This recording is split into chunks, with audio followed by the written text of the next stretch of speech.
Hello students, आज हम start कर रहे हैं workbook chapter 3 class 12 of studies को एक्सप्लेन करना है। बहुत इंपॉर्टेंट है। क्लास 12 में कुछ क्वेश्चंस इसमें से हमेशा एग्जाम में आते हैं। Studies serve for delight, studies जो है डिलाइट के लिए मतलब प्रसन्नता के लिए, ऑर्नामेंट के लिए, एबिलिटी के लिए सर्व करती है। और उसका जो मेन यूज़ डिलाइट के लिए होता है वो प्राइवेटनेस में और रिटायरिंग में होता है। ऑर्नामेंट के लिए अगर जब स्टडीज़ का यूज़ होता है डिस्कस में हो जाता है, और एबिलिटी में अगर इसका यूज़ होता है तो वो जजमेंट में या फिर बिजनेस के डिस्पोजिशन में होता है। Expert for expert man can execute, expert man जो होते हैं वो एग्जीक्यूट कर सकते हैं उसे, और पर्टिकुलर को जज भी कर सकते हैं one by one. But the general councils या प्लॉट्स की या अफेयर्स ऑफ मार्शलिंग की बात आती है तो come best from those that are learn, ये उसी में से सबसे अच्छा आता है, या इन चीज़ों को वही लोग सबसे अच्छे से डिफाइन कर सकते हैं जो कि लर्नड होते हैं। To spend too much time in study is sloth, अगर हम बहुत ज़्यादा समय स्टडी में बिताते हैं तो वो एक स्लॉथ के जैसा होता है।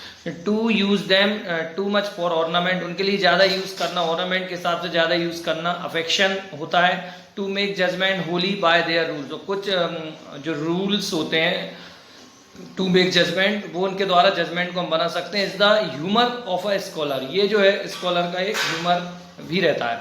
दे परफेक्ट नेचर, वो नेचर को परफेक्ट करते हैं और एक्सपीरियंस के द्वारा परफेक्ट किए जाते हैं। और नेचुरल एबिलिटीज की बात करें तो आर लाइक नेचुरल प्लांट्स जैसी होती हैं दैट नीड प्यूरिंग पर्निंग बाय स्टडी, जिसमें स्टडी के द्वारा उसकी काट छांट की जाती है। पर्निंग मतलब काट छांट करना। Studies themself to give for directions too much, study खुद को जो है उन सबको जो है ना एक फोर डायरेक्शन देता है। और दे be bounded in by experience, तो इसके अलावा वे जो है अपने एक्सपीरियंस से भी बाउंडेड हो सकते हैं। Crafty man contempt study, crafty man जो है स्टडी की कंटेम करता है, बुराई करता है, निंदा करता है। सिंपल मैन उसका एडमायर करता है, वाइज मैन स्टडी का यूज करता है। For they teach not their own uses, क्योंकि वे उनके यूज के लिए इसको नहीं बताते हैं, but that is a wisdom, एक बुद्धिमानी होती है कि उनके बगैर उन पर और ऑब्जर्वेशन के द्वारा किसी चीज पर जीत पाई जाती है। इसके बाद है read not to contradict and confuse, पढ़ो परंतु किसी का विरोध करने के लिए, संदेह बंदे के हिसाब से मत पढ़ो, बिलीव करने के लिए मत पढ़ो। टेक फॉर ग्रांटेड, उसको लो, अपने में एक्सेप्ट करो।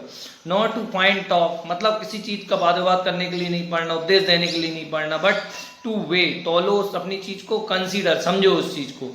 सम books are to be tasted, others to be followed, कुछ बुक्स अकेले ऐसी होती हैं जिनको केवल टेस्ट किया जाता है, कुछ बुक्स ऐसी होती हैं उनको स्वेलो किया जाता है, कुछ को बुक को चबाया जाता है, डाइजेस्ट, ये बहुत इंपॉर्टेंट आंसर है, आप लोग ध्यान से समझ लेना। कुछ बुक्स ऐसी होती हैं चबाया जाता है, कुछ को डाइजेस्ट, इसका मतलब ये नहीं है उनको खा रहे हैं हम, इसका मतलब है कि उनको हम कैसे आत्मसात कर रहे हैं उसकी मेथड बताई गई है वो।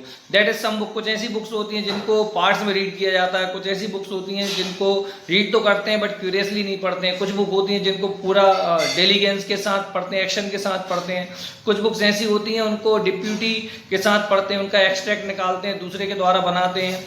But that would be only less important argument and the minor shorts, परंतु ये जो होती हैं इस टाइप का मतलब कुछ बुक्स होती हैं वो तो बहुत कम ही होती हैं।